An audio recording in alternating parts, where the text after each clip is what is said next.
Indian economic updates. India and Japan are finalizing the bullet train design for the Mumbai-Ahmedabad high-speed rail corridor, with tenders expected soon.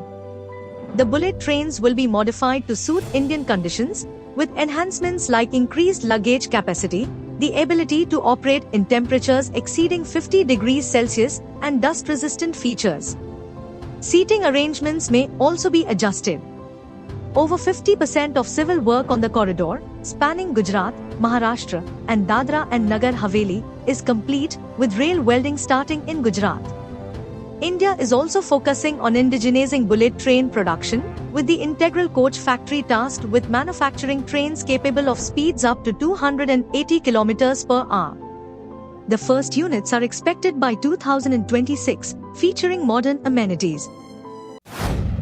From next month, the government will begin collecting and aggregating datasets from ministries, departments, and public and private records to create a database for the India AI Datasets platform. This database will host non-personal data, improving access, quality, and usability for startups, companies, academics, and researchers. The initiative aims to facilitate artificial intelligence and machine learning applications for building localized large language models. Data collection and refinement will take 6 months, after which the database will support training large language models and other models. Under the 10,372 crore India AI mission launched in March, 199.55 crore rupees is allocated for the datasets platform and 689.05 crore rupees for application development. The mission also includes funding for startups, innovation centers, and skills programs. Indian Railways plans to adopt the Public-Private Partnership (PPP) model for new infrastructure projects, aiming to share costs and attract private investment. This includes developing commercial lines like mineral corridors. The government believes PPPs can free up resources for social sectors and other infrastructure needs. While the Railways has traditionally funded projects on its own, the shift to PPP is seen as a way to improve efficiency and growth.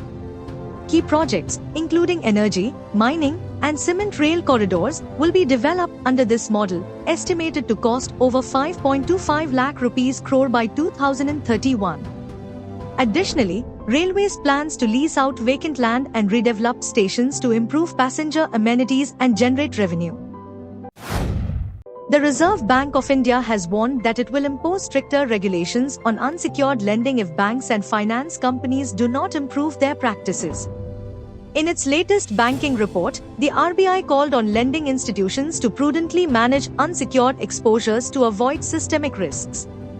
While banks' profitability has risen and bad loans are at a 13-year low, concerns remain about interconnectedness between lenders and private credit firms, high staff turnover, lax loan underwriting, and increasing cyber fraud. The RBI also emphasized the need for better KYC processes, tighter monitoring of gold loans, and warned against digital lending malpractices. Additionally, it suggested prohibiting prepayment penalties on floating rate loans for small entrepreneurs.